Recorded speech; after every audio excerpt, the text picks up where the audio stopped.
The group that, as a part of Mathematica, started the New Jersey Income Maintenance Experiment really started in the mid to late 1960s as a division of the original Mathematica, which goes back to around 1959.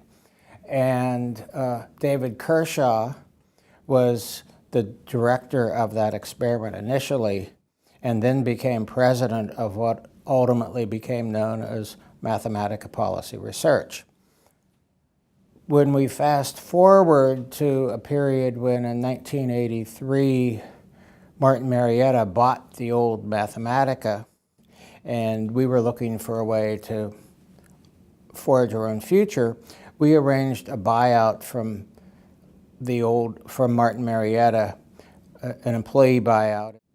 It really was a commitment to, first was the issue of buying ourselves out, and then once we committed to a longer-term future, I remember a key point where we were offered what we thought was a vast amount of money to be bought by another organization.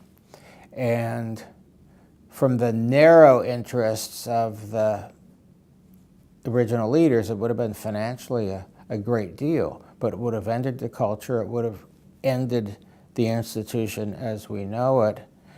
And we decided, okay, we're committing to a continuing institution.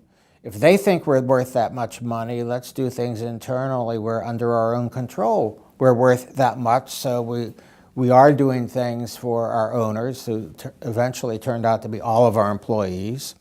And by the time we formed our ESOP some years later, our first valuations came in at right about where that massive price was that we were given to sell ourselves out.